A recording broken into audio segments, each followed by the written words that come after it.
పీఠాపురం మాజీ ఎమ్మెల్యే వర్మపై జరిగిన దాడి ఘటనపై మెగా బ్రదర్ నాగబాబు స్పందించారు. వర్మపై జరిగిన దాడి ఘటనలో జన సైనికులు ఉంటే ఖచ్చితంగా చర్యలు తీసుకుంటామని ఆయన ఒక ప్రకటనలో తెలిపారు. ఎవరు తప్పు చేసినా ఉపేక్షించేది లేదని ఆయన స్పష్టం చేశారు. పీఠాపురంకి త్వరలో పవన్ కళ్యాణ్ వస్తారని, స్థానికంగా ఉన్న సమస్యల్ని పరిష్కరిస్తారని చెప్పారు.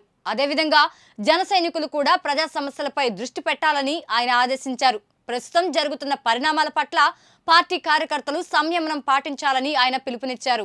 ఆ బాధ్యత నేను నెరవేర్చా. అంచేత వాళ్ళు దాడి చేశారు, చాలా దారుణంగా దాడి చేశారు.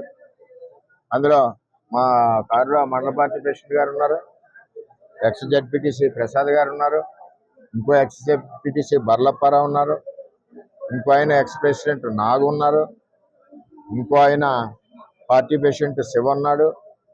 ఎంతమంది ఉండగా సడన్గా సీసాలు, ఇటుక బెడ్లు, ఇది మండలంలో ఒక ప్రాక్టీస్ అయిపోయింది.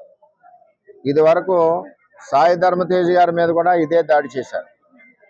ఆ దాడి చేసినప్పుడు సరైన చర్యలు పోలీస్ యంత్రాంగం తీసుకోలేదు. ఆఖరికి వాళ్ళు వెళ్ళిపోయాక దాడి జరిగిందన్నారు తప్పితే, వాళ్ళు ఉండగా దాడి జరిగి దెబ్బలు తగిలితే వాళ్ళు వెళ్ళిపోయాక దాడి జరిగిందన్నారు. సరే, ఎంత కాంట్రవర్సీ ఎందుకని మేము మాట్లాడుకుంటున్నాం. అందరూ మా పార్టీ కార్యకర్తల మీద దాడులు చేస్తున్నారు, మా మీద దాడి చేస్తున్నారు, నా మీద ఫస్ట్ టైం ఈ విధంగా చేస్తూ ఉన్నారు. చట్టం ఉంది కదా, చూద్దాం. మా నాయకులు అయితే ఇప్పటి వరకు కంప్లైంట్ ఇవ్వలేదు. నాయకులు మా మండల పార్టీ ప్రెసిడెంట్ గారు వెళ్ళి చూసి కంప్లైంట్ ఇవ్వాలా. మరి అందరూ కూడా బుద్ధి చెప్పేవాళ్ళం, అందరికీ చేతనవుద్ది కదా.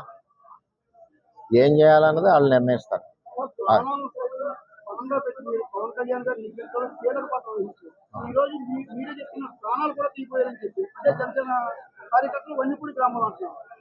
ఇక్కడ సవరణ జనసేనలోకి తెలుగుదేశం పార్టీలోంచి వెళ్ళిన కొత్త జనసేన కార్యకర్తలని చెప్తున్నాను.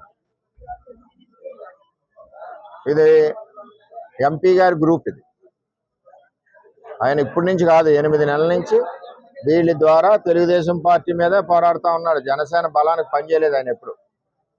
అయినా మేము అతనికి కూడా సిన్సియర్గా ఓటు అడిగాం. అది తెలుగుదేశం పార్టీ సంస్కృతి. అది ఏమండి, ఎవరు ఎన్ని కుక్కలు మురిగినా నాకేమీ ఇబ్బంది లేదు. నేను ఎవరికీ భయపడే మనిషిని కాదు. 22 ఏళ్ళ నుంచి ప్రజల్లో ఉన్న మనిషిని. నేను ఎవరికి భయపడను. నా మీద ఎంతమంది దాడులు చేసినా చేయనండి, చట్టాలు ఉన్నాయి. ఇది పవన్ కళ్యాణ్ గారికి కానీ, నాకు కానీ, పవన్ కళ్యాణ్ గారికి కానీ, ఆ 2009 బ్యాచ్కి కానీ ఎవరికి ఇది సంబంధం లేదు. నేను ఎవరికి ఫిర్యాదు చేయను కూడా. అది ఏ విధంగా జరగాలో ఆ విధంగా జరుగుతుంది.